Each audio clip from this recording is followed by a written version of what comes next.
لله وسلام على عباده الذين اصطفى خاصة على محمد المصطفى وعلى آله وأصحابه الذين اهتدى وعلى من تبعهم بإحسان إلى يوم الجزاء أشهد أن لا إله إلا الله وحده لا شريك له وأشهد أن محمدا عبده ورسوله وأشهد أن سيدنا وحبيبنا ونبينا ومولانا محمدا عبده ورسوله صلى الله عليه وسلم وعلى آله وأصحابه وسلم أما بعد فأعوذ بالله من الشيطان الرجيم بسم الله الرحمن الرحيم ولله على الناس حج البيت من استطاع إليه سبيلا ومن كفر فإن الله غني عن العالمين صدق الله العلي العظيم وصدق رسوله النبي الحبيب الكريم وقال رسول الله صلى الله عليه وسلم يا أيها الناس إن الله كتب عليكم الحج فقام أقرع ابن الحابس فقال أفي كل عام يا رسول الله قال لو قلت نعم لوجبت ولو وجبت لم تعملوا بها لم تستطيعوا والحج مرة فمن زاد فهو تطوع رواه أحمد والنسائي والدارمي أو كما قال عليه الصلاة والسلام إن الله وملائكته يصلون على النبي يا أيها الذين آمنوا صلوا عليه وسلموا تسليما صلى الله على سيدنا محمد وآله وأصحابه وسلم صلى الله على سيدنا محمد وآله وأصحابه وسلم اللهم صل على سيدنا مولانا محمد وعلى آل سيدنا مولانا محمد سرور دنیا ودی ہے محمد بہتری کل آفری ہے اللهم صل على سيدنا مولانا محمد وعلى آل سيدنا مولانا محمد الحمد لله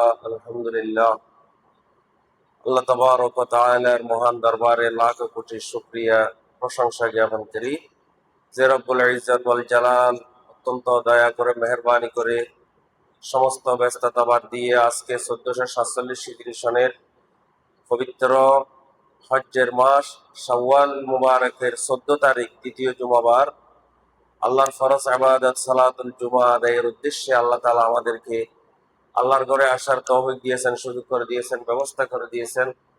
সে মহান মনিবের দরবারে তার কালামের ভাষায়, তার শিখিয়ে দেওয়া ভাষায় আমরা সকলে মহব্বতের সাথে উচ্চকণ্ঠে কলিমাতুশ শুকর পাঠ করি। আমরা সকলে বলি আলহামদুলিল্লাহ, আলহামদুলিল্লাহ।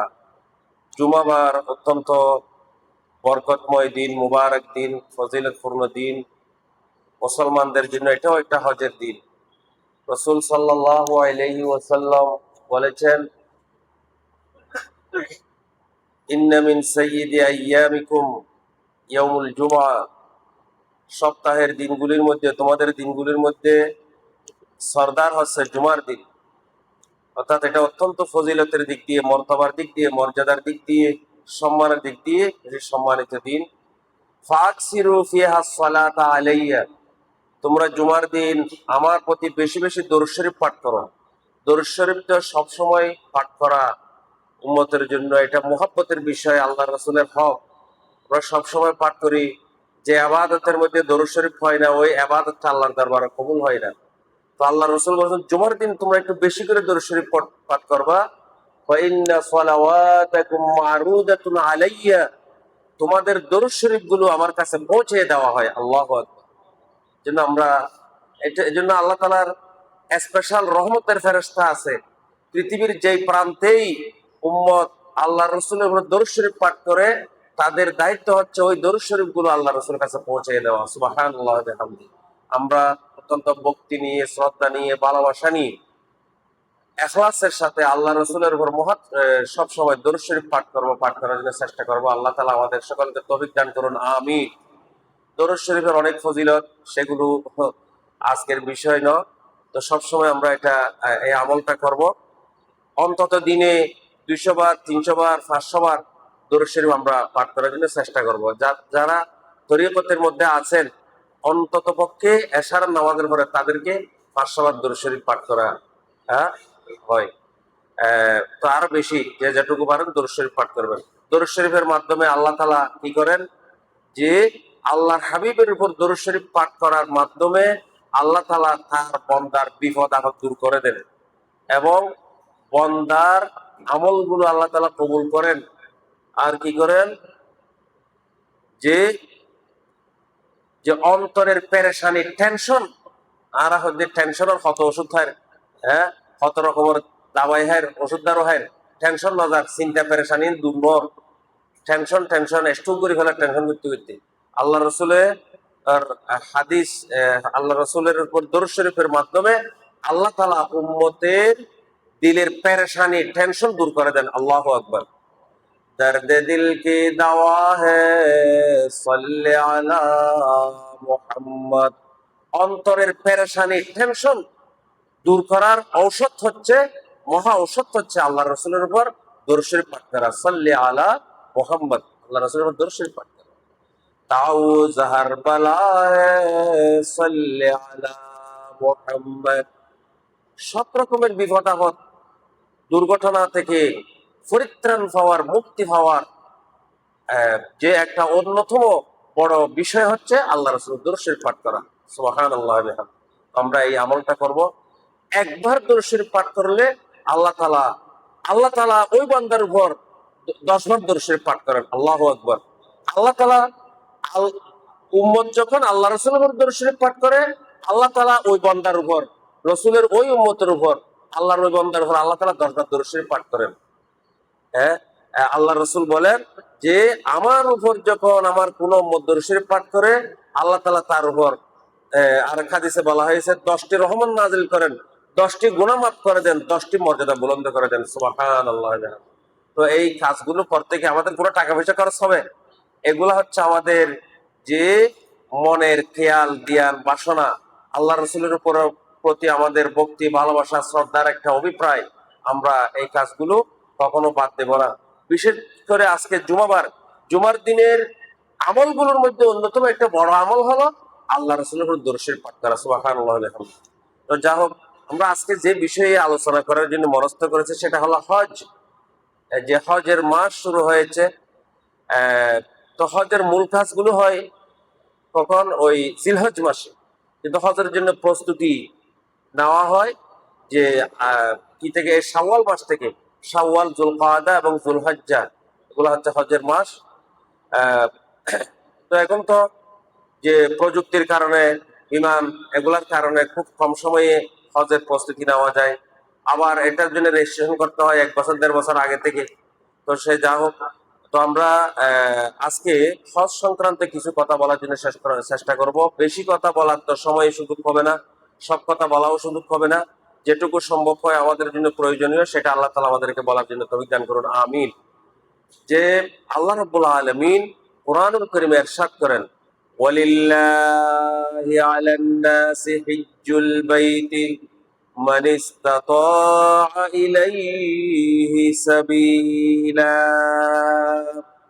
আল্লাহর উদ্দেশ্যে, শুধুমাত্র আল্লাহর জন্য, আল্লাহর হুকুম পালনের নিমিত্তে, আল্লাহ তাআলার সন্তুষ্টি লাভের উদ্দেশ্যে মানুষের উপর একান্ত আবশ্যক, একান্ত আহ, যে আবশ্যকীয় বিষয় হচ্ছে, ফরজ বিষয় হচ্ছে যে আল্লাহর ঘরে গিয়ে হজ করা। হজ্জুল বাইতি, হিজ্জুল বাইতি, যে আল্লাহর ওয়াস্তে, আল্লাহর উদ্দেশ্যে আল্লাহর ঘরে গিয়ে হজ করা মানুষের উপর এটা আবশ্যকীয় বিধান, ফরজ বিধান, লাজিমি বিধান। মান ইসতাতা ইলাইহি সাবিলা, সকল মানুষের উপর নয়, যে সমস্ত মানুষের পক্ষে আল্লাহর ঘর পর্যন্ত যাওয়ার সুব্যবস্থা আছে, যাওয়া আসার খরচ বহনের সক্ষমতা আছে, সামর্থ্য আছে, সে সময়ে তার পরিবার পরিজনের ভরণ পোষণের ব্যবস্থা থাকে, সেই রকমের সক্ষমতা, শারীরিক সুস্থতা সহ, মহিলার জন্য মুহররম সহ যদি কারো আল্লাহর ঘরে যাওয়ার কি থাকে, সামর্থ্য থাকে, তার জন্য হজ করা ফরজ হয়ে যায়, আবশ্যক হয়ে যায়।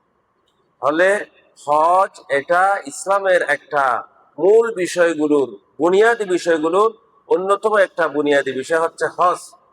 নামাজ যেমন 5 ওয়াক্ত নামাজ পড়া যেমন ফরজ, ইসলামের মূল বিষয়, মূল ভিত্তি।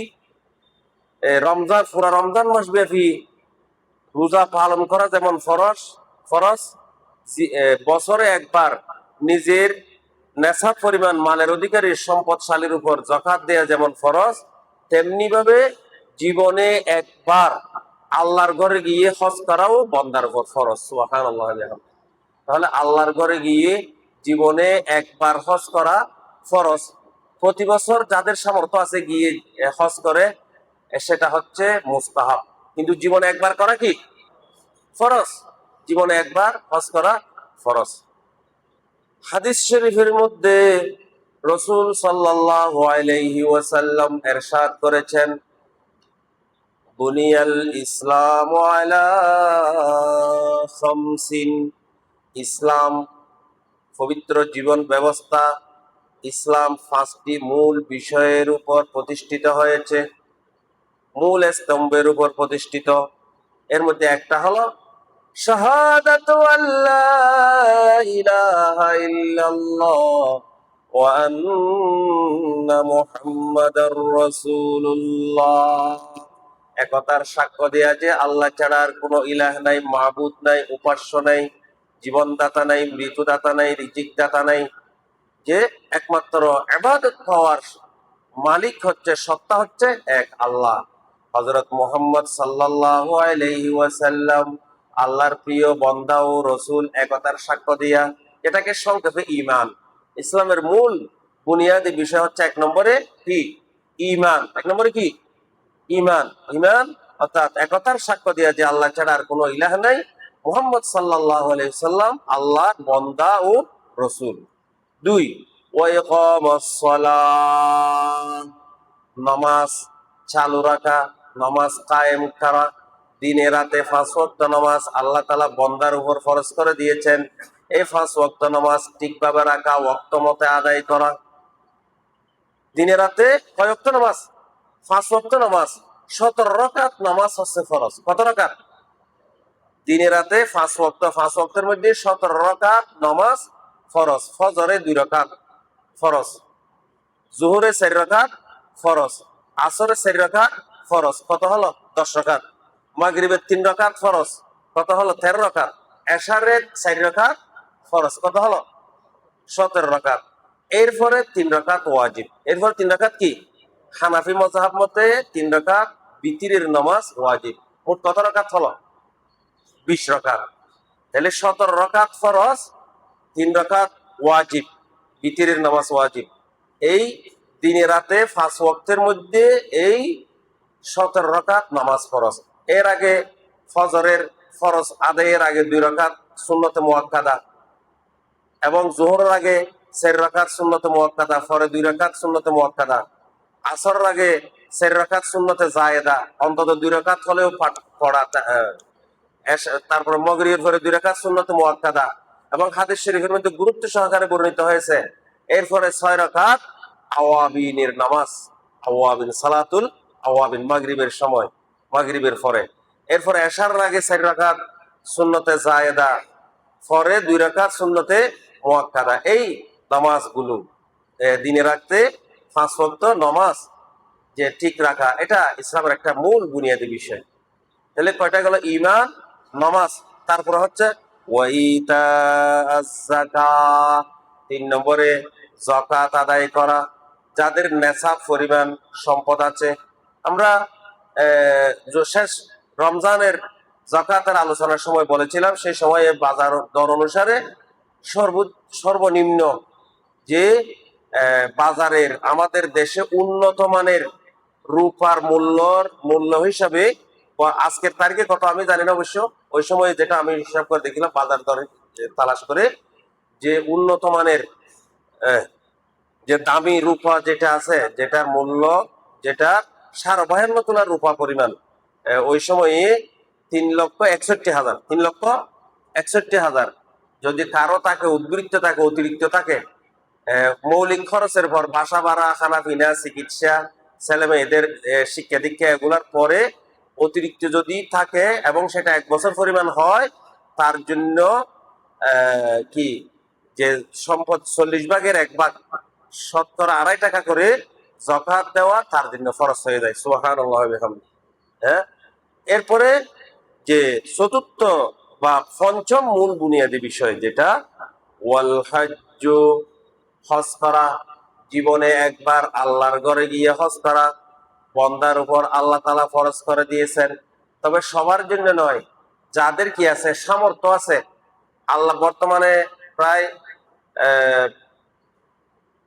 যে 6 লক্ষ টাকা মতো খরচ হবে, 6 লক্ষ, 6.5 লক্ষ কিংবা 7 লক্ষ টাকা যে পরিমাণ, এইটুকু যে খানায় খাবায় যাওয়া, বিমান ভাড়া, যাওয়া আসার বিমান ভাড়া, সেখানে অবস্থানকালীন 30 দিন, 35 দিন বা 40 দিন যে সময়টুকু থাকে, হ্যাঁ, সেই সময়ের বাসা ভাড়া, খানা পিনা, এবং ওই সময় পর্যন্ত আসা যাওয়ার সময় পর্যন্ত নিজের পরিবারের ভরণ পোষণের ব্যবস্থা যদি কারো থাকে, তাহলে ওই বন্দার উপর, ওই মুমিনের উপর আল্লাহর ঘরে গিয়ে হজ করা কি হয়ে যায়? ফরজ হয়ে যায়।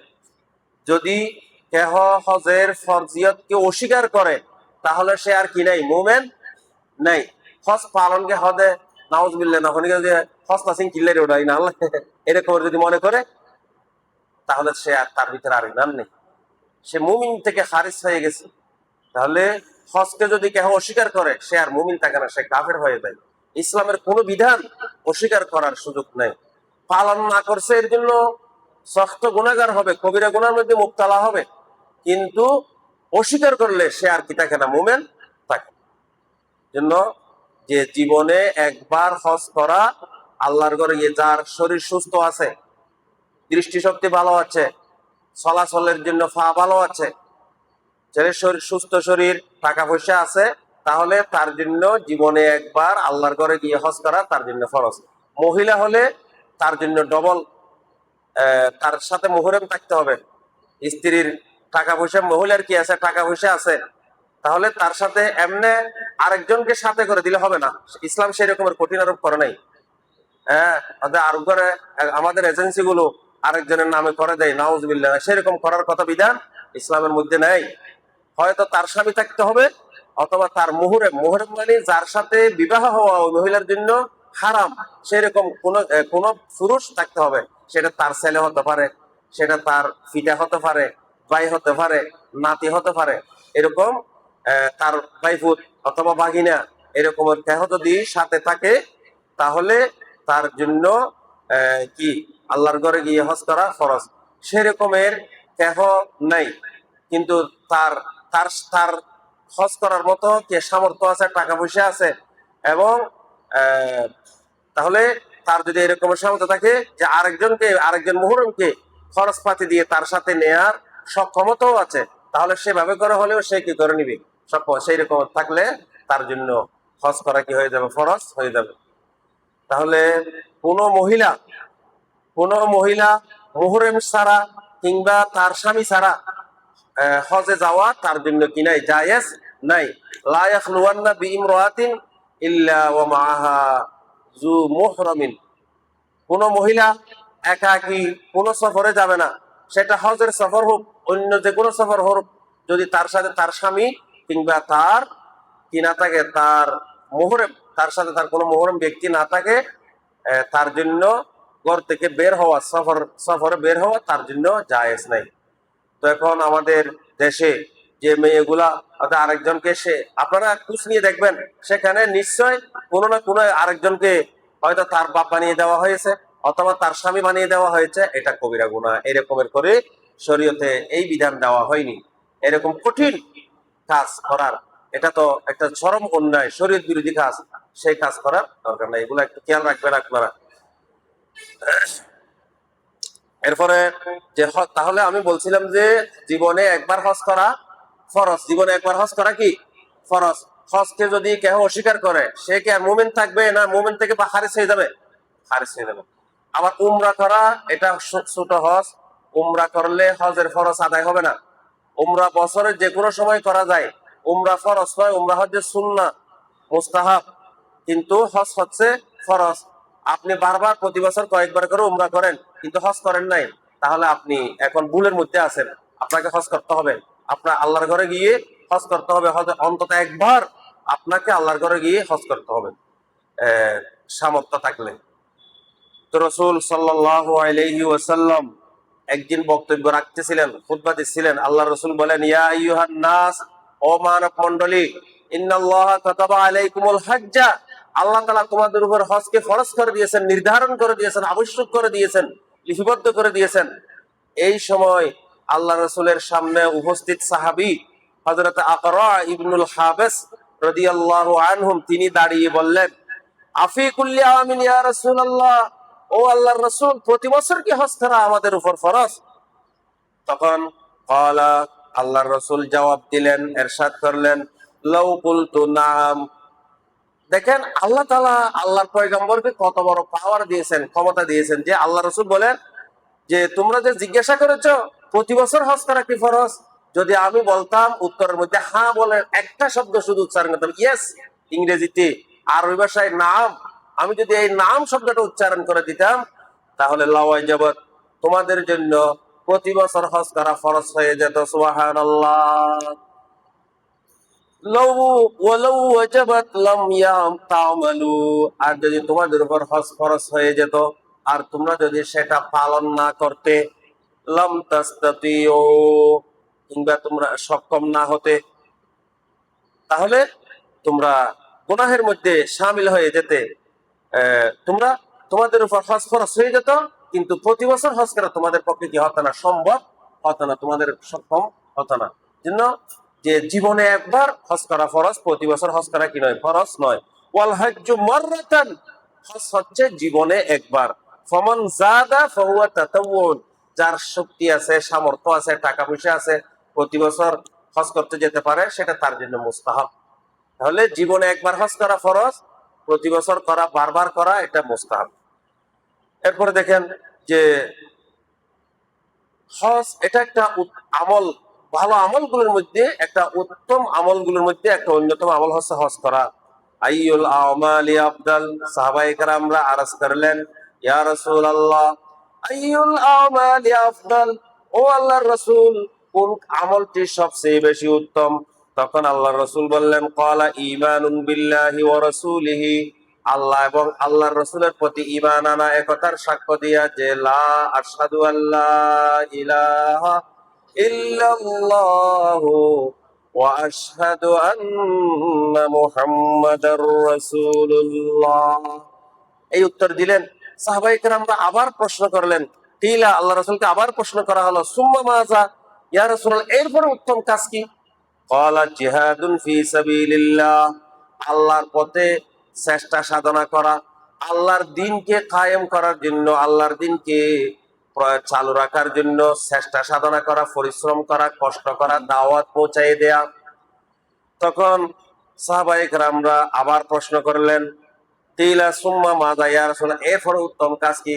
তখন আল্লাহর রাসূল বললেন, ক্বালা হজ্জুন মাবরুর, হজ্জ মাবরুর, বীরময়, পূর্ণময় হজ, ভালো হজ, হজ্জ মাবরুর হচ্ছে উত্তম আমল। সুবহানাল্লাহি ওয়া বিহামদিহি। তাহলে প্রথমে এই হাদিসের মধ্যে প্রথমে ঈমান, তারপরে জিহাদের কথা বলা হয়েছে উত্তম আমলের মধ্যে, এরপরে বলা হয়েছে হজ্জ মাবরুর। ওয়াল হজ্জুল মাবরুর লাইসা লাহু জাযাউন ইল্লাল জান্নাহ। আর হজ্জ মাবরুর এমন একটা ইবাদত যার প্রতিদান, যার জন্য জান্নাত ছাড়া আর কোনো বিনিময় নেই। সুবহানাল্লাহ। অর্থাৎ যে হজ করবে তার জন্য জান্নাত আবশ্যক হয়ে যায়, জান্নাত চূড়ান্ত হয়ে যায়। সুবহানাল্লাহি ওয়া বিহামদিহি। তো সম্মানিত হাজিরিন, যে হজ, হজের ব্যাপারে যাদের হজ করার সামর্থ্য আছে কিন্তু হজ করে না, তাদের কি পরিণতি হবে সে সম্পর্কে আল্লাহ রাসূল উম্মতকে সাবধান করেছেন, সতর্ক করেছেন। এবং এর আগে আরেকটা হাদিস আপনাদের সামনে পেশ করি, যে যারা হজ করে আল্লাহ তাআলা তাদের জীবনের সমস্ত গুনাহ মাফ করে দেন। তারা যে নবজাতক শিশুর মতো মাসুম হয়ে যায়, বেগুনাহ হয়ে যায়। সুবহানাল্লাহ ওয়া বিহামদিহি। সে হাদিসটা হচ্ছে এরকম, মান হাজ্জা লিল্লাহ ফালাম ইয়ারফাস ওয়ালাম ইয়াফসুক রাজা'a কায়াউমিন ওয়ালাদাতহু উম্মুহু। যে ব্যক্তি শুধুমাত্র আল্লাহকে রাজি খুশি করার জন্য, আল্লাহর সন্তুষ্টির জন্য শুধু আল্লাহর ওয়াস্তে হজ করলো, এই হজের মধ্যে কোনো অশ্লীল কাজে লিপ্ত হয় নাই, পাপাচারিতার মধ্যে লিপ্ত হয় নাই, সে যেন এমন ভাবে আল্লাহর ঘর থেকে, হজের কার্যক্রম থেকে ফিরে আসলো যেন সে আজকেই তার মায়ের গর্ভ থেকে প্রসব লাভ করেছে। সুবহানাল্লাহ। অর্থাৎ আজকে একটা সন্তান তার মা থেকে, তার মায়ের গর্ভ থেকে প্রসব ফলে যেরকম তার কোনো গুনাহ থাকে না, অপরাধ থাকে না, তেমনি যে ব্যক্তি হজ করে আসে সেও ওইরকম বেগুনাহ হয়ে যায়, তার কোনো গুনাহ থাকে না, তার সমস্ত গুনাহ আল্লাহ তাআলা ক্ষমা করে দেন। আলহামদুলিল্লাহ। এরকম আরো অনেক হাদিস বর্ণিত আছে। এবং যারা হজ করেন তারা আল্লাহর দরবারে হাত তুললেই আল্লাহ তাআলা তাদের দোয়া কবুল করেন, তাদের দোয়া ফেরত হয় না। সুবহানাল্লাহি ওয়া বিহামদিহি। দেখেন হাদিস শরীফের মধ্যে আল্লাহ রাসূল ইরশাদ করেছেন, আল হাজ্জু ওয়াল আমারু ওয়াফাদুল্লাহ ইন দাউহু আজাবাহুম ওয়া ইন ইস্তাগফারুহু গফারা লাহুম। হাজিগণ এবং উমরাকারীগণ, হাজি সাহেবগণ এবং উমরা হাজিগণ যারা উমরা করেন, ওয়াফাদুল্লাহ, এরা হচ্ছে আল্লাহর মেহমান, এরা আল্লাহর দলের মানুষ। ইন দাউহু, এরা যখন আল্লাহর কাছে ফরিয়াদ করে, প্রার্থনা করে, ফাজাবাহুম, আল্লাহ তাআলা তাদের দোয়া কবুল করেন, তাদের দোয়া ফেরত দেন না। ওয়া ইন ইস্তাগফারুহু, তারা যখন আল্লাহর কাছে ক্ষমা চায়, মাফ চায়, গুনাহ মাফ চায়, ইস্তেগফার করে, আল্লাহ তাআলা তাদের জিন্দেগীর গুনাহগুলো ক্ষমা করে দেন। সুবহানাল্লাহ। তাহলে এটা বলছিলাম যে হাজিগণ মুস্তাজাবুদ দাওয়া হয়ে যায়, এরা দোয়া করলেই আল্লাহ তাআলা তাদের দোয়া কবুল করেন, তাদের জিন্দেগীর গুনাহগুলো আল্লাহ তাআলা ক্ষমা করে দেন। এরপরে দেখেন, যাদের হজে যাওয়ার সামর্থ্য হয় তারা বিলম্ব না করে যে তারা যে যথাসম্ভব দ্রুত হজ করে ফেলা তাদের জন্য আবশ্যক হয়ে যায়। মান আরাদাল হাজ্জা ফালইউআজ্জিল, যার সক্ষমতা আছে, সামর্থ্য আছে, হজে যাওয়ার মতো সক্ষমতা আছে, হজ করার ইচ্ছা করে, সে যেন ওটা বিলম্ব না করে ওইটা সম্পন্ন করে নেই। মান আরাদাল হাজ্জা ফালইউআজ্জিল। এরপরে যে যারা হজের সামর্থ্য থাকা সত্ত্বেও হজ করে না, তাদের ব্যাপারে শরীয়তের মধ্যে কি বিধান, হাদিস শরীফের মধ্যে কি রয়েছে, তাদের ব্যাপারে কি সতর্ক রয়েছে দেখেন। ক্বালা রাসূলুল্লাহি জা ফিল হাদিসিশ শরীফ মান মালাকা জাদান ওয়া রাহিলাতান ইলা বাইতিল্লাহি ولم يحج فلا عليه أن يموت يهوديا أو نصرانيا وذلك أن الله تعالى يقول في كتابه ولله على الناس حج البيت।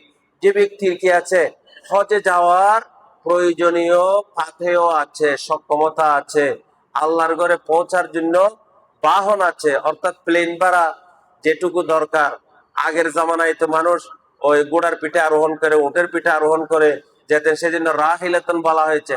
এখন আমরা রাহিলাতুন মানে বলবো যে বিমান ভাড়া আছে, যাওয়ার সক্ষমতা আছে, আসা যাওয়ার বিমান ভাড়া যার আছে, তার জন্য সে যে যদি ওয়ালাম ইয়াহুজ্জা, এই সক্ষমতা থাকা সত্ত্বেও যদি সে হজ না করে, ফালা আলাইহি আন ইয়ামুতা ইয়াহুদিয়া, তার মৃত্যু হবে ইহুদি হিসাবে, সে মৃত্যুবরণ করবে। তাহলে কত বড় কঠোর কথা! যার হজ করার সক্ষমতা আছে, হজে যাওয়ার সক্ষমতা আছে, প্লেন ভাড়ার ব্যবস্থা আছে, হোটেল ভাড়ার ব্যবস্থা আছে, তার খানা পিনার ব্যবস্থা আছে, পরিবারের ভরণ পোষণের ব্যবস্থা আছে, এতটুকু সক্ষমতা থাকা সত্ত্বেও সে হজ করলো না, যে হাদিস শরীফের মধ্যে বলা হচ্ছে ফালা আলাইহি আন ইয়ামুতা ইয়াহুদিয়া, সে যেন ইহুদি হয়ে মৃত্যুবরণ করে, কিংবা খ্রিস্টান হয়ে সে যেন মৃত্যুবরণ করে। এরকমের কঠিন কথা, শক্ত কথা কেন বলা হলো?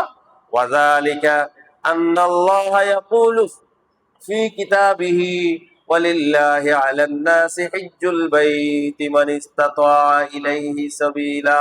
কেননা আল্লাহ তাআলা কোরআন মাজিদে ইরশাদ করেছেন সূরা আলে ইমরানের মধ্যে ৪র্থ পারার প্রথম পৃষ্ঠায় এই আয়াতটি বর্ণিত রয়েছে যে যে প্রত্যেক মানুষদের জন্য, জনগণের জন্য, আল্লাহর বান্দাদের জন্য আল্লাহর ওয়াস্তে আল্লাহর ঘরে গিয়ে হজ করা তার উপর আবশ্যক।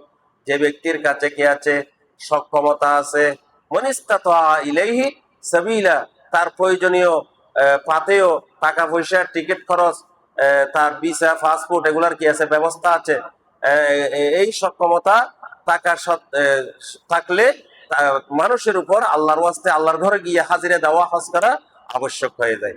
আর হাদিসের মধ্যে কি বলছেন দেখেন, মাল্লাম ইয়ামনাহু মিনাল হজ্জি হাজাতুন যাহিরা আও সুলতানুন জাইরুন আও মারাদুন হাবিসুন ফামাতা ওয়ালাম ইয়াহুজ্জা ফালিয়ামুত ইনশাআ ইয়াহুদিয়ান আও ইনশাআ নাসরানিয়া।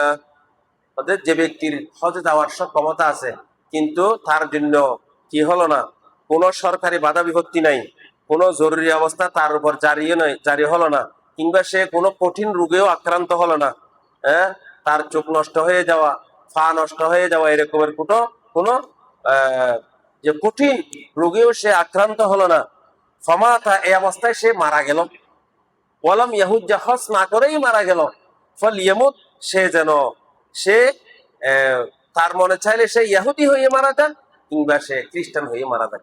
তাহলে যার হজের সক্ষমতা আছে, সে যদি হজ না করেই মারা যায়, তাহলে সে ইহুদি কিংবা খ্রিস্টান হয়ে মারা যাবে। এরকমের কঠিন কথা বলা হয়েছে। হযরত আমিরুল মুমিনিন ইসলামের দ্বিতীয় খলিফা সাইয়েদনা ওমর ইবনুল খাত্তাব রাদিয়াল্লাহু তাআলা আনহু বলেন, লাকাদ হামামতু, আমার ইচ্ছা হয় যে আনজুরা ইলা মান ইসতাতাল হজ্জা, যাদের হজের সক্ষমতা আছে তাদের প্রতি দৃষ্টি দেওয়া দিতে আমার ইচ্ছা হয়।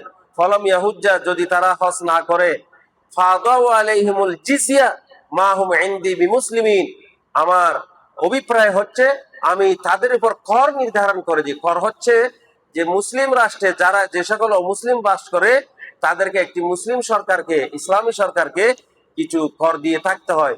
যে তো যারা হজের সক্ষমতা থাকা সত্ত্বেও হজ না করেই মারা যায়, হজ না করে থেকে যায়, আমার ইচ্ছা হচ্ছে তাদের উপর কর নির্ধারণ করে দেয়া, কর আরোপ করা। কেন? মা হুম ইনদি বিমুসলিমিন, তারা আমার দৃষ্টিতে তারা মুসলমান নয়, মুসলমান থেকে তারা খারিজ হয়ে যাবে। গ্রহণ না। সম্মানিত হাজিরিন, সময় অনেক হয়ে গেছে, আর বাড়াবো না কথা। আজকে যাদেরকে আল্লাহ তাআলা সামর্থ্য দিয়েছেন আমাদের মধ্যে, যে যাদেরকে সক্ষমতা আছে, আল্লাহর ঘরে যাওয়ার আসার বিমান ভাড়ার ব্যবস্থা আছে, বোর্ডিং ভাড়া আছে, ব্যবস্থা আছে, ওই সময়ে এই 30-40 দিনের খানা পিনার ব্যবস্থা আছে, আর সেই 30-40 দিনে নিজের পরিবার পরিজনের ভরণ পোষণের ব্যবস্থা আছে। এরকমের সক্ষমতা যাদের আছে, তাদেরকে হজের প্রস্তুতি নেয়া, হজ নেয়া তাদের জন্য আবশ্যক। তাদের জন্য তারা দেরি না করে হজ করে নেওয়াটাই তাদের জন্য শরীয়তের গুরুত্বপূর্ণ বিষয়, যে আবশ্যকীয়ভাবে হজের প্রস্তুতি নেওয়া, হজ করে নেওয়া। যদি না করেই মারা যায়, তারা যে ইহুদি কিংবা খ্রিস্টান হয়ে মারা যাবে। হযরত ওমর রাদিয়াল্লাহু তাআলা আনহুর মতে এরা মুসলমান নয়, এরা অমুসলিম হিসেবে পরিগণিত হবে। আল্লাহ তাআলা আমাদের সকলকে, আমরা আল্লাহর কাছে ফরিয়াদ করব, আমাদের সকলকে যেন আল্লাহ তাআলা আল্লাহর ঘরে গিয়ে হজ করার তৌফিক দান করে। ওয়া আখিরু দাওয়ানা আলহামদুলিল্লাহি রাব্বিল আলামিন।